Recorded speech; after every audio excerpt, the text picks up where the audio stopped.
getting the Vadra order details, the Rajasthan High Court has given a big blow to Robert Vadra in the Bikaner land scam case. The High Court has quashed the plea of Robert Vadra, Skylight Hospitality and Mahesh Nagar. However, an interim relief is also given on the arrest of Vadra, and the arrest will continue for 2 weeks so that the decision can be challenged in the higher court if desired.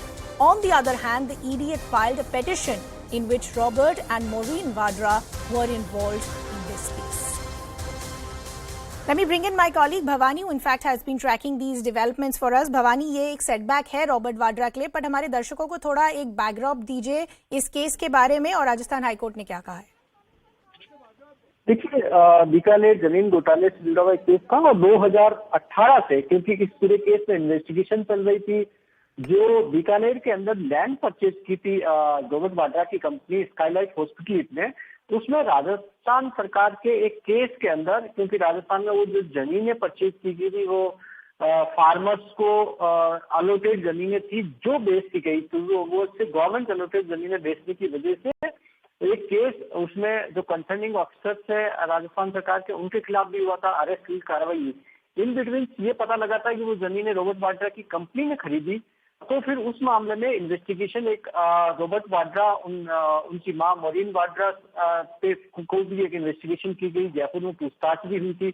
और उस case के अंदर ED की arrest पर रोक लगाने के लिए 2018 में एक पिटीशन राजस्थान हाईकोर्ट में फाइल की गई महेश नागर की ओर से। महेश नागर रॉबर्ट उस पूरे केस के अंदर, क्योंकि वो डील कर रहे थे, उन्होंने जमीनें परचेज करने में मदद की, उसमें ये मांग की थी कि गिरफ्तारी पे रोक लगाई जाए और कार्रवाई पे रोक लगी जाए।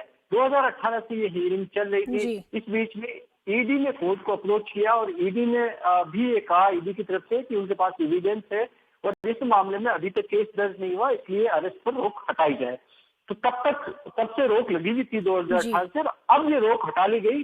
2 सप्ताह का टाइम दिया गया अरेस्ट पर। 2 सप्ताह इसलिए रोक रहेगी कि तब तक हाई कोर्ट को अप्रोच कर सकते हैं, ऊपरी अदालत में जा सकते हैं। तो ये रॉबर्ट वाड्रा की मुश्किल अब बढ़ने वाली है। अगर 2 सप्ताह बाद में ऊपरी अदालत सुप्रीम कोर्ट में अगर गए, रोक नहीं लगा, ये जो अरेस्ट पे रोक नहीं लगाई, तो मुश्किल बढ़ जाएगी। भवानी, जैसे आप सही बता रहे हैं कि ये जो केस है ये 2018 से चलता आ रहा है, अभी तक हाई कोर्ट ने अरेस्ट पे स्टे लगा रखा था, पर अब क्योंकि जो हाई कोर्ट है उससे कोई रिलीफ नहीं मिला है रॉबर्ट वाड्रा, इसका ये सीधा मतलब होता है कि ईडी अरेस्ट कर सकती है 2 हफ्ते बाद?